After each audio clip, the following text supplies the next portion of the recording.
Assalamualaikum warahmatullahi wabarakatuh. Sebelumnya di sini saya akan membuat tugas media pembelajaran yang diampu oleh dosen saya yang bernama Pak Andrizal. Saya merupakan mahasiswa dari Pendidikan Teknik Otomotif Universitas Negeri Padang. Sebelumnya perkenalkan, nama saya adalah Muhammad Al-Adabi dengan NIM 22073060.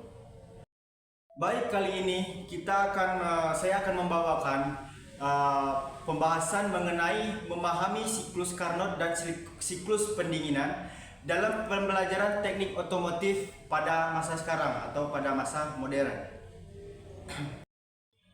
Selamat datang di pembelajaran teknik otomotif modern. Jadi dalam video ini saya sendiri akan membahas mengenai dua konsep, yaitu tentang siklus Carnot dan siklus pendinginan, serta bagaimana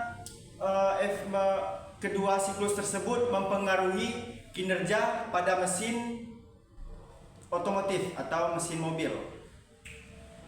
Apakah dari teman-teman pernah mendengar apa itu dari siklus Carnot? Kalau belum, di sini saya akan membahas apa arti dari siklus Carnot itu sendiri. Jadi, siklus Carnot itu adalah siklus ideal yang digunakan untuk mengkonversi energi panas menjadi energi kerja atau energi mekanik. Jadi, meskipun dalam praktiknya tidak ada mesin yang sepenuhnya mengikuti siklus Carnot ini, tetapi siklus Carnot ini menjadi dasar untuk merancang sebuah mesin dengan efisiensi yang maksimal. Jadi proses dalam siklus ini terdiri dari 4 tahap, yaitu siklus kompresi isentropik, terus yang kedua pemanasan isotermal, yang ketiga ekspansi isentropik, dan yang terakhir itu ada pendinginan isotermal. Di sini saya akan memperkenalkan 4 tahap dari siklus Carnot.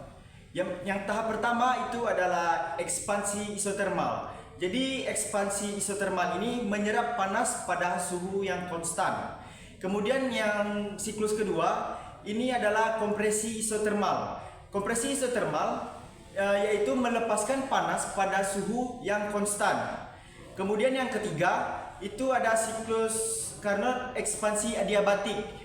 Ini mengembangkan tanpa pertukaran panas. Kemudian yang keempat ada kompresi adiabatik. Itu adalah dekompresi tanpa pertukaran panas. Jadi itu tadi merupakan 4 tahap atau 4 siklus dalam siklus Carnot. Nah, kemudian kita akan mengaitkan siklus Carnot dalam mesin otomotif. Jadi pada mesin mobil itu siklus termodinamika ini digunakan untuk memaksimalkan pengurangan energi panas yang dihasilkan oleh pembakaran bahan bakar. Jadi setiap siklus pembakaran itu akan menghasilkan panas yang akan diubah menjadi energi kerja atau energi mekanik yang akhirnya untuk menggerakkan kendaraan. Jadi maksudnya di situ adalah ketika mesin melakukan pergerakan itu membutuhkan panas atau pembakaran dari dalam ruang mesin. Jadi siklus panas inilah atau siklus Carnot inilah yang membantu mendorong piston untuk menggerakkan sebuah kendaraan.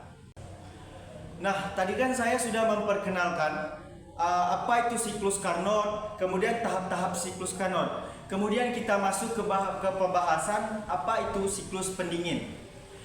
Jadi siklus pendinginan pada kendaraan itu merupakan siklus yang menjaga mesin dari terjadi overheating atau mesin terlalu panas akibat siklus Carnot tersebut. Jadi siklus ini jika tidak ada dalam sebuah kendaraan akan mengakibatkan perusakan komponen yang terjadi di dalam mobil. Di sini fluida pendingin atau cairan pendingin ini berperan penting untuk menyerap panas dan membuang keluar melalui udara atau radiator ini melalui sistem siklus berulang. Jadi seperti ini, ketika mesin itu bekerja, Jadi mesin itu kan menghasilkan panas. Kemudian panas ini akan diserap oleh sistem pendinginan ini.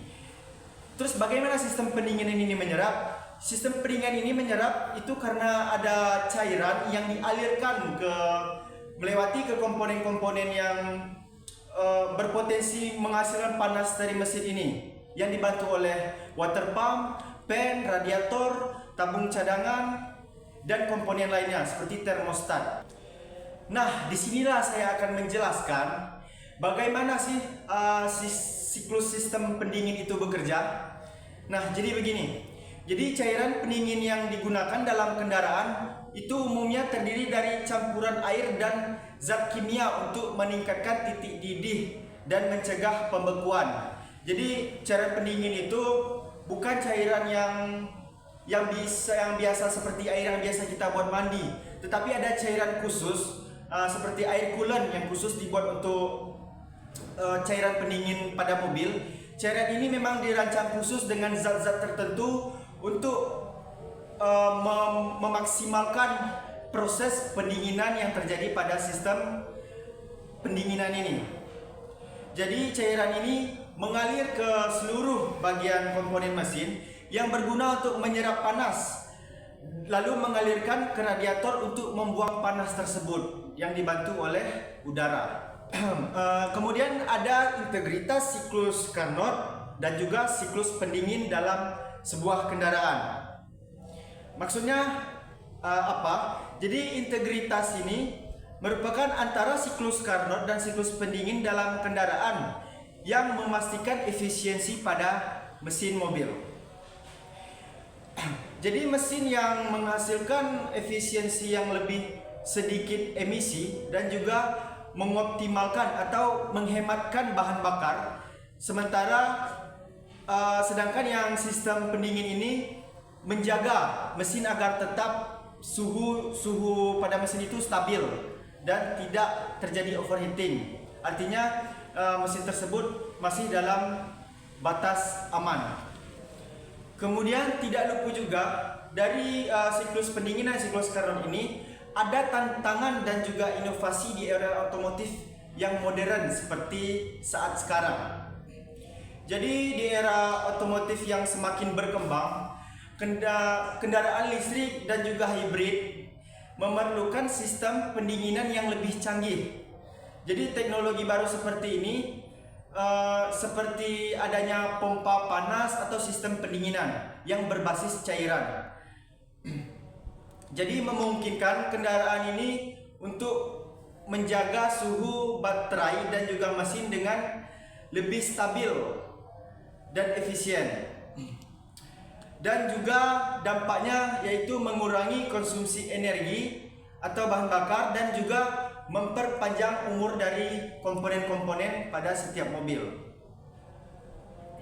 Kemudian lanjut ke peran siklus Carnot dan pendingin dalam pembelajaran teknik otomotif saat ini. Jadi bagi mahasiswa teknik otomotif, saya mempelajari kedua siklus ini sangat penting karena siklus ini berguna untuk merancang mesin yang efisien dan ramah pada lingkungan sekitar. Jadi dalam perkuliahan ini kita sebagai mahasiswa akan belajar bagaimana memanfaatkan prinsip termodinamika untuk mengembangkan teknologi kendaraan yang lebih baik atau lebih modern ini. Jadi pada otomotif modern yang saat ini sebetulnya tidak ada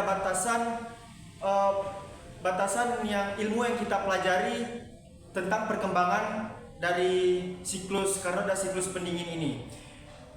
Maka dari itu setiap tahun, semakin lama kita pasti ada penemuan yang terbaru dalam teknologi kedua siklus ini. Maka dari itu gunanya kita mengikuti perkembangan zaman agar kita bisa tahu bagaimana proses-proses siklus ini berkembang dengan waktu-waktu tertentu. Nah, jadi dari pembahasan yang saya jelaskan sebelumnya, di sini saya akan memberikan kesimpulan dan refleksi untuk Anda yang menonton video ini. Jadi kesimpulan yang kita dapat dari penjelasan saya di atas, yaitu bahwa siklus Carnot ini merupakan siklus efisiensi panas yang dihasilkan oleh mesin tersebut.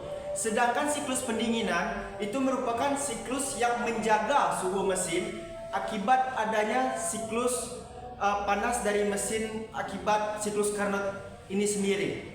Jadi kedua siklus ini sangat berkaitan karena kedua siklus ini mempunyai ketergantungan yang sangat penting di dalam menjaga kondisi mesin dalam tetap aman, dan juga kita bisa berkendara lebih nyaman dan juga keamanannya lebih terjamin. Jadi dalam pemahaman ini merupakan sebagai bentuk pembentukan masa depan yang akan datang pada di dunia otomotif, yang sebagai mekanik yang handal atau profesor yang handal di dalam bidang otomotif. Kemudian yang terakhir di sini saya akan memberikan masukan terakhir, yaitu Anda sebagai pengguna kendaraan agar tetap menjaga kendaraan Anda agar tetap optimal, yaitu dengan mengecek sistem Carnot dan juga sistem pendingin pada kendaraan tersebut. Mungkin itu saja yang bisa dapat saya bahas dalam video kali ini. Terima kasih untuk Anda yang telah menonton video ini, dan mudah-mudahan video ini akan menjadi pembelajaran atau pengetahuan untuk meningkatkan kinerja kendaraan yang Anda berikan. Jadi akan menjadi mekanik yang handal di dalam dunia otomotif. Mungkin itu saja yang dapat saya sampaikan. Wassalamualaikum warahmatullahi wabarakatuh.